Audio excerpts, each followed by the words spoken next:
অন্ডাল বিমানবন্দর ও পানাগড় শিল্প তালুকের জন্য নাকি তৃণমূলের আমলে জমি দেওয়া হয়েছে। বড়জোড়ার সভা থেকে এমনটাই দাবি করেছেন মুখ্যমন্ত্রী মমতা বন্দ্যোপাধ্যায়। কিন্তু তথ্য তো বলছে পানাগড় শিল্প তালুক এবং অন্ডাল বিমানবন্দরের জন্য বাম আমলে জমি অধিগ্রহণ হয়েছে। তাহলে কি আবারও মমতা বন্দ্যোপাধ্যায়ের মিথ্যাচারের পর্দাফাঁস হলো? অন্ডাল এয়ারপোর্টের জমি কে দিয়েছে? পানাগড়ের জমি কে দিয়েছে? বড় বড় কথা, বড় বড় কথা, মিথ্যে কথা যে আসলে মুখ্যমন্ত্রী নিজে বলছেন সেটাই অভিযোগ বিরোধীদের। তাদের দাবি পানাগড় ও অন্ডাল বিমানবন্দরের জন্য জমি অধিগ্রহণ করা হয় বাম আমলে 2008 ও 2009 সাল নাগাদ। তখন কোথায় ছিলেন মমতা? মুখ্যমন্ত্রী বড়জোড়া জনসভায় তিনি যেটা বলেন, তার আমলে তিনি এই পানাগড় শিল্প তালুক এবং অন্ডাল বিমানবন্দরের জন্য নাকি জমি দিয়েছেন। এই নিয়ে পশ্চিম বর্ধমান জেলা জুড়ে একটা রাজনৈতিক বিতর্ক শুরু হয়েছে।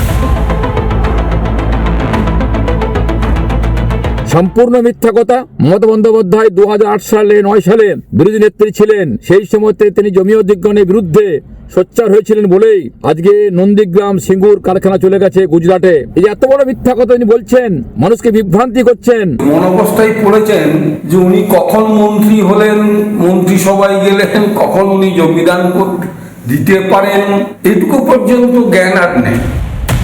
বিরোধীদের দাবি অন্ডাল বিমানবন্দরের জন্য প্রায় 2363 একর জমি অধিগ্রহণ করা হয়েছিল। অন্যদিকে 1450 একর জমি অধিগ্রহণ করা হয়েছিল পানাগড় শিল্প তালুকের জন্য।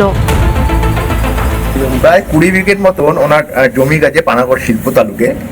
এবং কত সালে জমি গেছে, কি দাম পেয়েছেন, আমি একটু ওনার মুখ থেকেই শুনে নেবো যে এই কত সালে এই জমি অধিগ্রহণ হয়েছে। 2008-9 তখন কোন আমল?